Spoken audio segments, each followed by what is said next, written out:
In this week's Vendée Mag, Charlie Dalin wins in record time, ahead of Johan Richomme and Sébastien Simon. The battle for fourth is reaching fever pitch with Jeremy Bayou and Sam Goodchild in the mix, and Jean-Luc Nélias on Dalin's near-faultless race.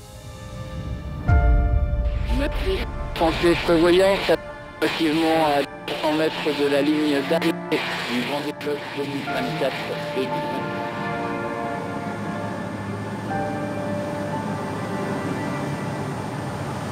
Attention pour l'arrivée de Charlie Dalin, massif santé prévoyance.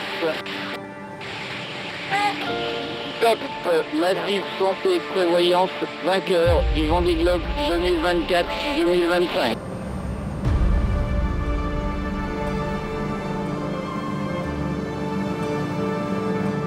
At 8:24 local time on Tuesday the 14th of January, Massif Santé Prévoyance crossed the finish line off Les Sables d'Olonne. Skipper Charlie Dalin has won the 10th Vendée Globe, ending his 8-year quest.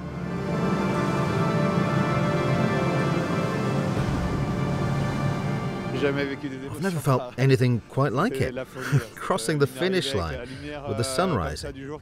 I'd never experienced that before. It was simply incredible. Awesome. I've been dreaming of the 2024 Vendée Globe ever since I finished the race back in 2020. It's been this 4-year battle for the team and I.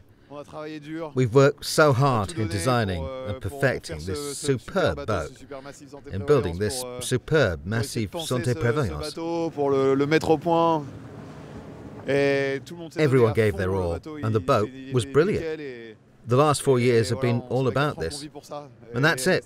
We've achieved our target. It's great.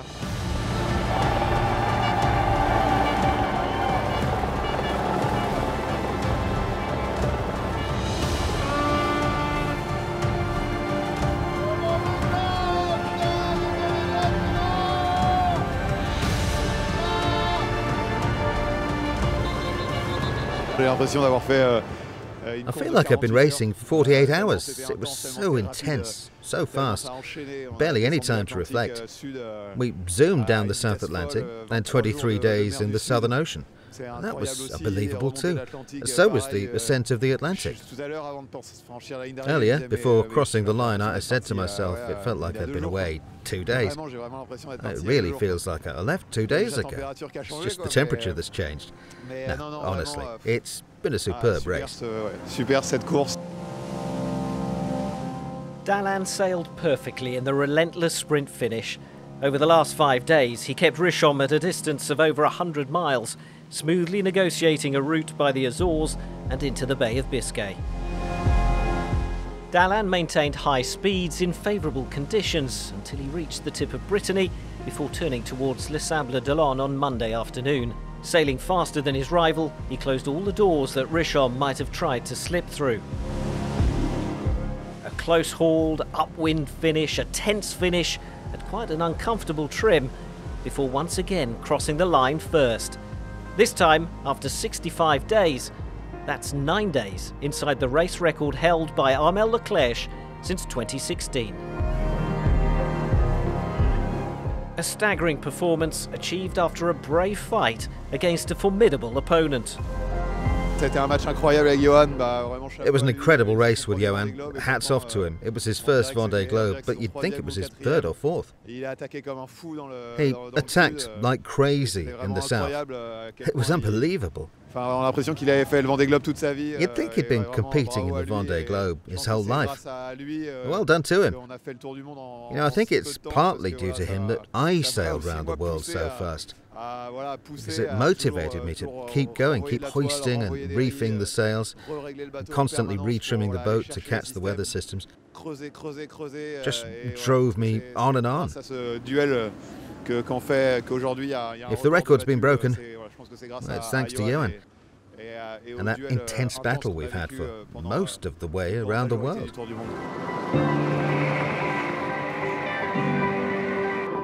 A few hours after crossing the finish line in the stunning light of dawn, Charlie Dalin's joy as he rowed up the channel contrasted sharply with the frustration felt 4 years earlier.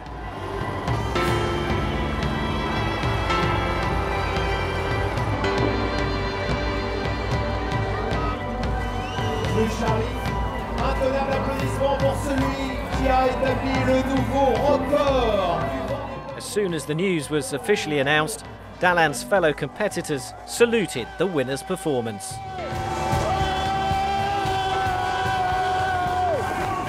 Well done, Charlie. A fine win in the Vendée Globe. You raced incredibly well, and it's fully deserved. A perfectly prepared boat. Super speeds. This Vendée Globe was yours. I don't know if you recall, 4 years ago, when I took the trophy, I told you, in 4 years' time, this will be yours. Well, I was right, and I'm very, very happy. You truly deserve it. Really impressive. Your race, your commitment, your speed. Bravo! You've done incredibly well. Before the start, I was often asked who my favourite was. I didn't really have one until your mind-blowing option at the end of the Indian Ocean. It was so brave, awesome. I'm passionate about sailing, strategy and ocean racing. And the route you dared to take at that point, well, it was beautiful, bold and yet calculated. Well done. Honestly, it was so great to see, even for us as skippers still at sea. I have to admit that until yesterday I thought that I'd be able to catch up and overtake you. Well, it's over, for this race anyway. It's crazy to think that I've still got 3 weeks at sea, and yet the winner is home and dry. I'm overjoyed for Charlie and his team. It's fantastic. But at the same time, it's a little bit depressing for me. Et il va venir nous rejoindre maintenant. Faites du bruit pour lui, s'il vous plaît. Charlie Dalin qui va passer maintenant parmi nous dans quelques instants. Charlie Dalin.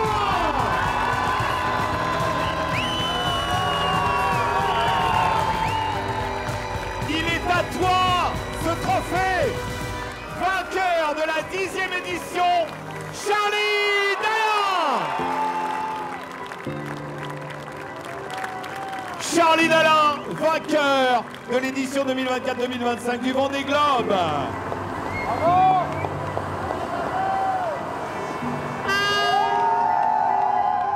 With the pressure off, runner-up Johan Richomme crossed the finish line at 7:12 local time on Wednesday the 15th of January. He took 65 days at an average speed of 17 knots to complete his maiden round-the-world race, finishing 22 hours behind Charlie Dalin. The emotion you feel after sailing round the world is incredible. I don't know if I ever really dreamed of it, but I've done it. I'm proud to have led this team from a blank page 3 years ago to second place in the Vendée Globe and have the leader looking in his mirror. A record. Well, I didn't end up with the record, but not far off. That's incredible. I'm so proud, and I want to share it with everyone and celebrate in a befitting way.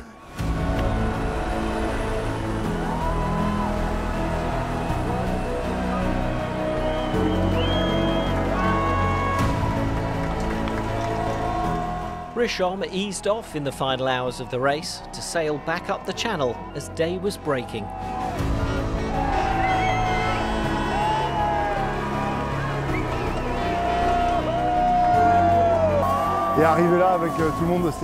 It was fantastic to get such a warm welcome from all these people.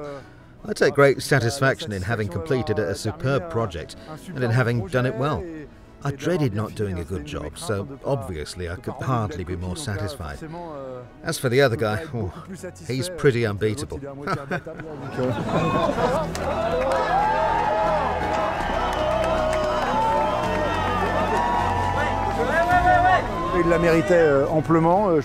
He fully deserved to win.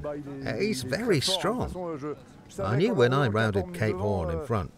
Honestly, I thought I had a 10% chance of winning. I don't think I was wrong on that score. It might have been a close race. We'll have to have a rematch one day. I'm quite simply happy for him. We've shared a lot of things over the last 10 years or more, so it's nice to be here now, both of us. Lovely.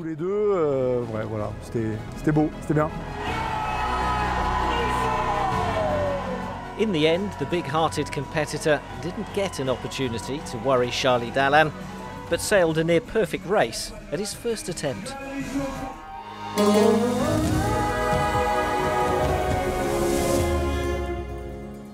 Notre expert du jour, c'est Jean-Luc Nélias, le team manager. Our expert today is Jean-Luc Nélias, Charlie Dalin's team manager. Behind us, the amazing boat that broke the record. You've had it for a few hours now. Jean-Luc, tell us what state it's in. When the boat arrived, it was dawn and a bit dark. We quickly checked her over for any issues, inspecting the sails, masthead aerials and things like that. But there's very little visible damage, and the boat is in great condition. As someone mentioned earlier, it doesn't look like the boat sailed around the world in 65 days, but it has. A bit of algae has had time to grow around the transom despite the speed, but no, overall the boat is in good condition.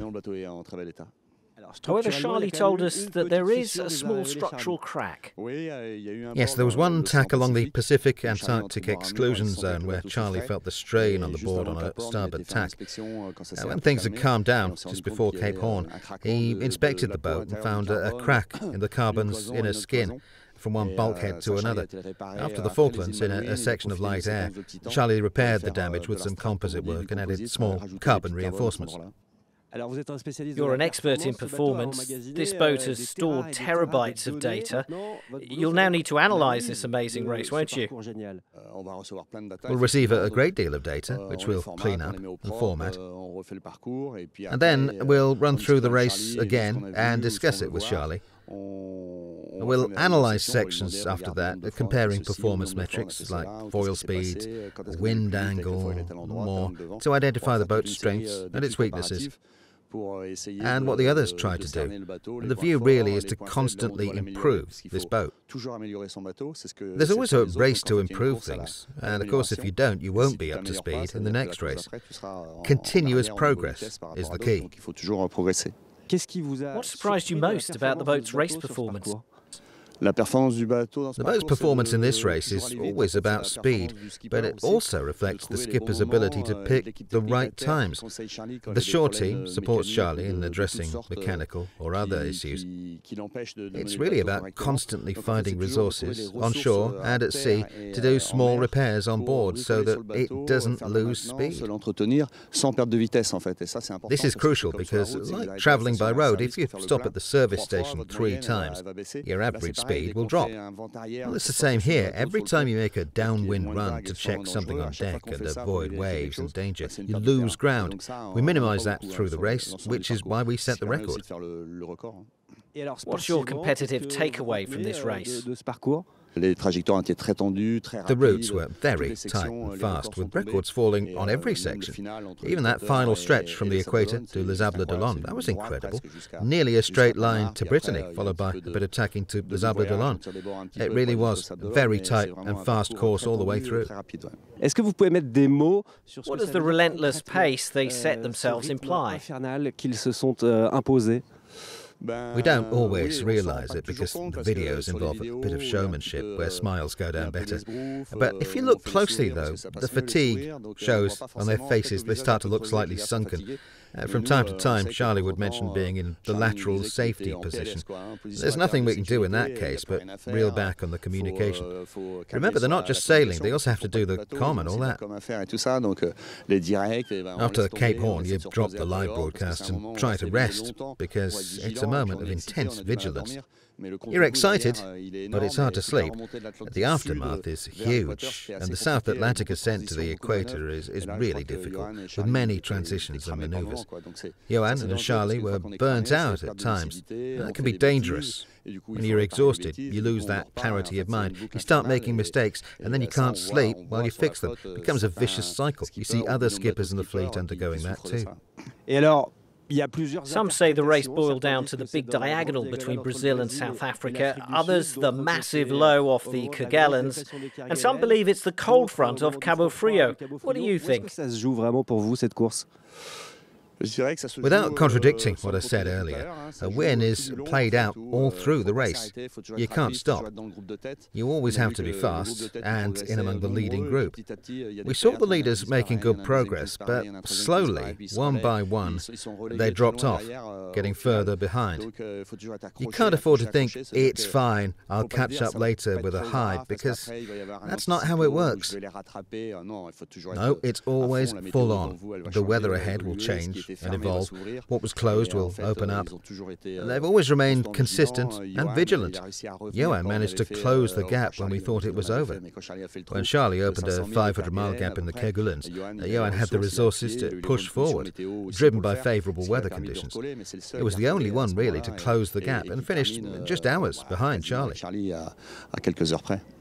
Merci beaucoup, Jean-Luc. Thanks again, Jean-Luc, and again, bravo. So, 2 boats back to port in Les Sables d'Olonne, but the race, of course, goes on. Lying in 3rd place is Sébastien Simon from Les Sables d'Olonne with a regional Vendée sponsor. The local hero will get a huge reception for his performance and human endeavours. A successful illustration of his talent, despite breaking a foil which ruled out a shot at the top and an impressive comeback after 4 difficult years. A year ago, Simon was recovering from a fractured neck, and 4 years ago, his first Vendée Globe came to an abrupt halt at Cape Town after he hit an unidentified object. Back in the Northern Hemisphere, the chasing group of sailors, who met with a succession of complex weather systems from the outset, now faced an exhaustingly slow finish. Although early in the week they were sailing in the trade winds, the return to the Bay of Biscay promised to be complicated. A well-established southern high-pressure zone caused quite a headache, making route options unclear. Sam Goodchild and Jeremy Bayou were neck and neck as they entered the doldrums. We've just crossed the equator. We're back in the Northern Hemisphere. And the next step will be the finish line in Les Sables d'Olonne. Sam is still nearby. Sailing fast. It's hard to overtake him. We're back in the doldrums with a few squalls already. It's better because it's a little warmer. Nothing wrong with a drop of rain. Slightly behind, Paul Meyer flourished and began to attack until he became the latest to suffer rigging damage. It's a disaster. My J2 got tangled in the foil. I've freed it, but I've lost my forestay. That's the swivel that broke. So, I'm sailing with a J3 like Thomas and Boris. But the issue is that I haven't got a forestay, so it's a tad problematic. But let's try and finish the race. Nicholas Lundven, Thomas Rouillon and Boris Herman were also sailing in degraded mode following their sail and masthead damage. I'm equipped to lower and hoist the sail on a masthead halyard. I then need to climb up and lash it. It sounds straightforward, but there's a 2-metre sea state, the chop of the trade winds. I don't feel good about it. I'm a bit nervous. Their aim was to stay in the top 10, while Justine Métraux, on the oldest boat of the front-runners, continued to belt along with remarkable consistency on her first round the world. 1,000 kilometres further south, Clarisse Crémet, in 11th place, suddenly became anxious on exiting the Cabo Frio thunderstorms. I hate that. Lightning and thunder. You wonder if it'll hit you. I really don't like that. Crémet led the trio, together since New Zealand, with Sam Davis and Benjamin Dutroux close behind, capitalising on the trade winds to gain speed. I'm out of the squalls now. I'm so relieved. And I've just realised that those thunderstorms freaked me out for a while. Another quick tack. And then I'll change tack and head north to the trade winds. Regarde-moi ça. We're in the trade winds.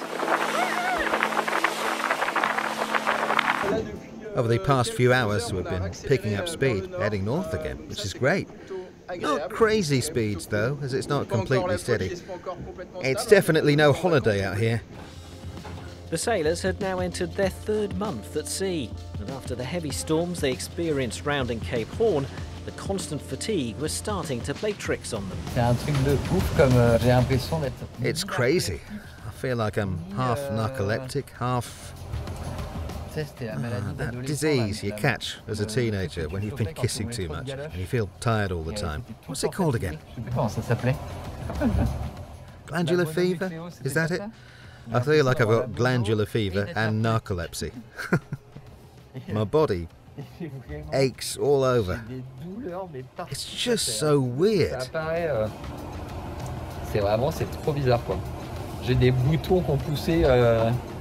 I've got spots on my back this morning. These 2 months in the south have visibly taken their toll. And it hurts like hell. Something really weird has just happened. My body's just let go.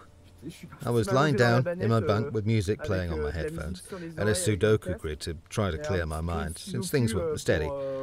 I woke up 4 hours later, Sudoku on my face, headphone batteries flat, in a puddle of dribble.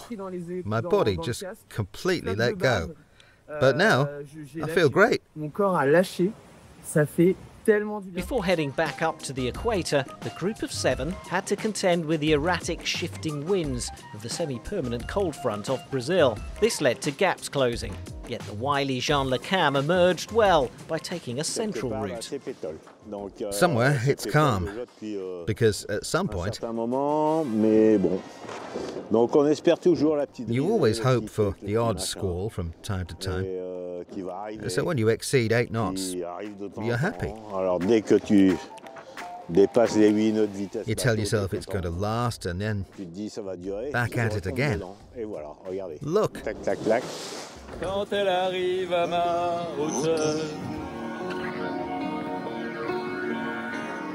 Roman Attanasio headed west along the coast, and his option looked to be paying off. Et moi je suis tombé en esclavage de ce sourire, de ce visage, et je lui dis emmène-moi. It's great. We've got some wind at last. We can make headway. But just behind, the others have closed that 800-mile gap. Alan Rura had indeed made a good comeback in the early part of the Atlantic ascent. Attacking harder, he and Damien Seguin looked for a route to the east. I'm happy right now. I've had good weather on the ascent. It's all come together, and I pushed the boat a wee bit, so I'm happy. It was a great sail from the Horn to here. Again, it's great because compared to the others, my speed is quite good. I'm happy, but there's still a long way to go. Behind, they're going to close the gap, and the weather is complicated. It's great to be back with boats that are more like my own, though. The storm raged on further down. I have 40 knots and it'll continue like that for roughly 20 hours. And I don't have a foresail. I've 2 reefs in the mainsail. It's a bit dicey. I'm a bit apprehensive. Violette d'Orange lost her J3 in the sea, a sail designed for strong gales. She's now sailing off Argentina along with Arnaud Boissier, since Eric Bellion had to bow out in the Falklands. After an initial repair to his J2 forestay, he discovered it hadn't been successful. With no spare parts aboard and a severe gale forecast, he was forced to dock at Port Stanley and at the same time retire from the race.